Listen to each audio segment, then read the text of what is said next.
الله الرحمن الرحيم والصلاة والسلام على رسول الكريم. السلام عليكم ورحمة الله تعالى وبركاته, and welcome to Takaful online course.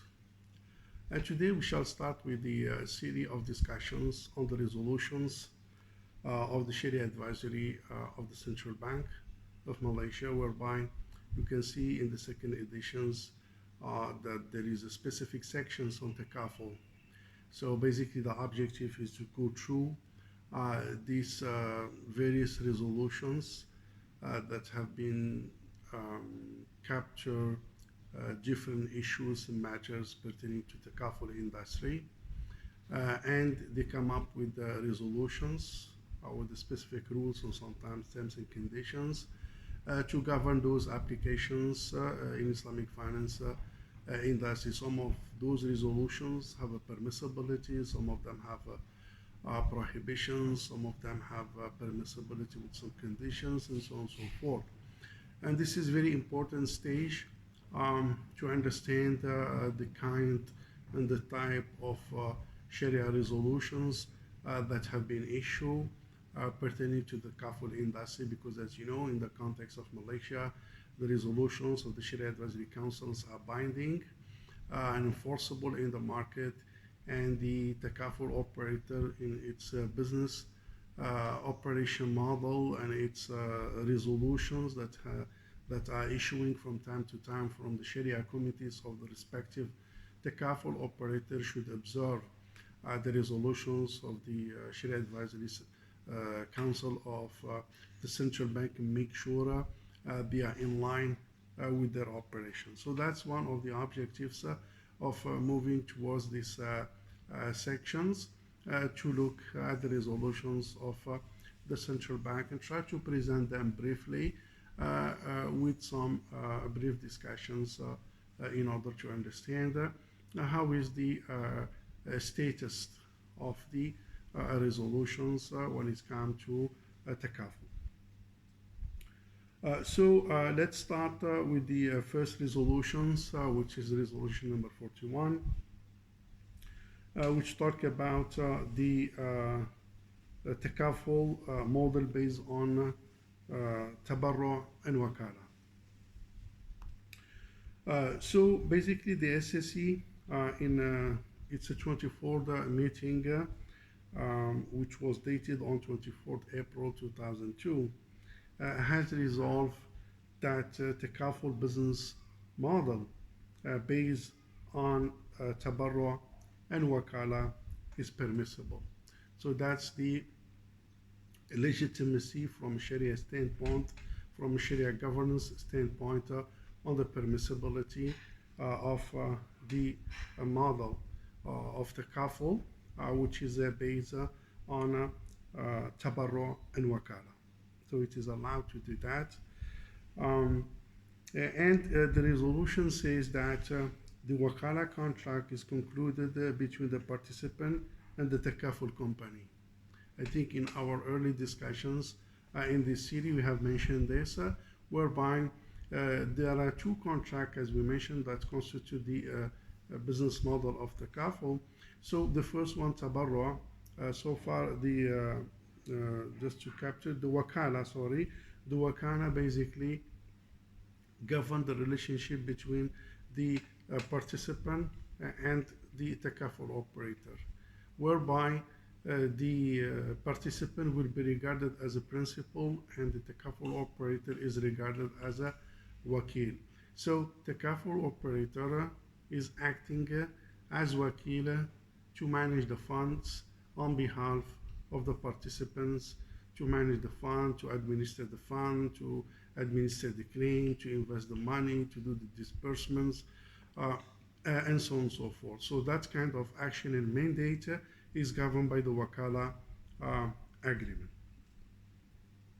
And the resolution says that whereas the Tabarruʿ contract is concluded among the participant only. So the Tabarruʿ basically is a kind of arrangements among the participants themselves.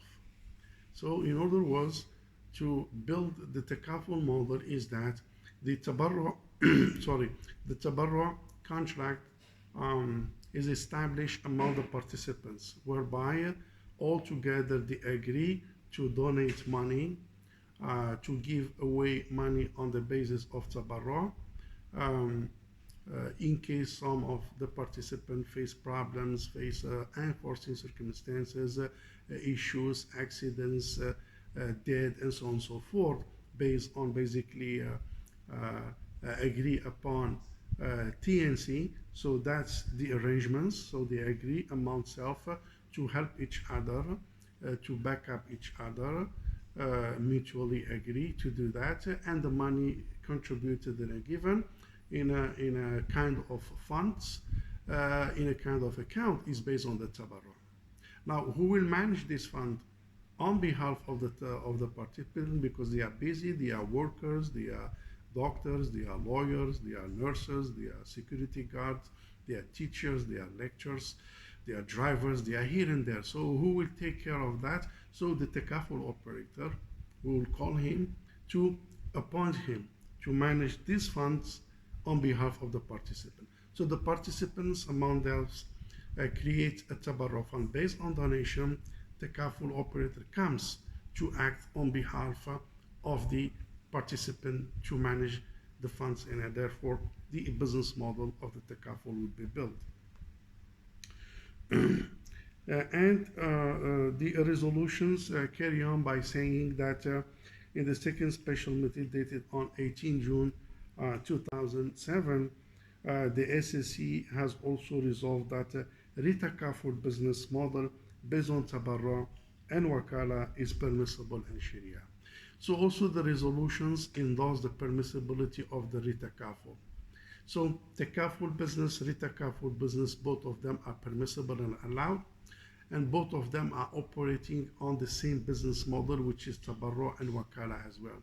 The only difference, of course, in addition to some regulations and requirements here and there, but the main difference on the Takaful and Takaful is that the participant of the Tabarruʼ in the Takaful are individuals in corporations, whereas the Takaful Tabarruʼ, the participants are Takaful operators.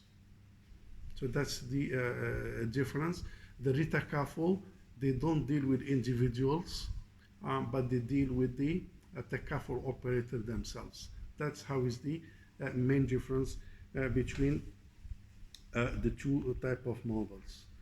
Basically, that's the main resolutions 41. And of course, the resolutions support its stand with some provisions from the Quran al-Kareem, such as وَتَعَاوَنُوا عَلَى الْبِرِّ وَالتَّقْوَى وَلَا تَعَاوَنُوا عَلَى الْإِثْمِ وَالْعُدْوَانِ, meaning help one another. So ta'awun, help, mutual assistance, mutual help, is a principle established in Sharia, and it is a well supported by Sharia, where people come together for a noble purpose, for a noble cause, whereby they help each other, they support each other in case of problems and for circumstances, accidents, damage, injuries, and so on and so forth. So that's basically when participants require help and assistance. So that kind of business model is in line with Maqasid al-Sharia, is in line with the principle of Sharia that basically encourage help, assistance, mutual cooperations, mutual help and assistance. And also the permissibility of the applying the Tabarruʼ contract also was consistent with the resolutions of the International Fiqh Academy, whereby the International Fiqh Academy also endorsed the permissibility of the model or the concept of Tabarruʼ in the business model of Takaful. Also, if you look at the IOF standards on the Takaful, the IOF standards also endorse the permissibility of Tabarruʼ as a concept that represented the business model or the underlying business model of Takaful. So the International Fiqh Academy basically recommended that the application of Tabarruʼ concept in the developing or in the developments of Takaful institutions. So it has been acknowledged and it has been endorsed as well.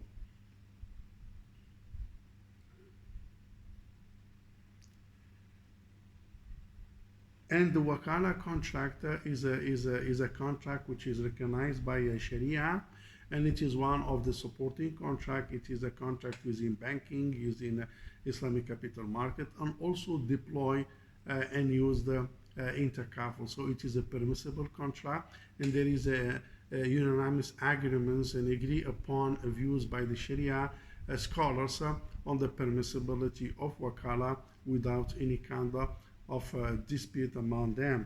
And the Wakala, of course, is divided into two, the general Wakala and the specific Wakala. So the Wakala in the Takaful business model, it is more towards the specific Wakala, whereby there is a specific mandate to the Takaful operators to act on behalf of the participant with the specific TNC, with the specific visions and missions and operation and guideline, of course, supported by the regulations and the guideline of the regulators with additional governance aspect to make the model more Sharia compliance, more stronger and more robust. And as a result of that, basically, the payments of the Takaful operators would be in a form of fee, because there is a kafala, there is a wakala. So there is a wakala, and the wakala could operate in two ways. You could act as an agent free of charge, meaning you represent someone as wakil without charging him, that is permissible. And similar to mudaraba, also you can act as a mudarib without charging the profit. It will be free of charge, then we call it ibda. That one is also allowed.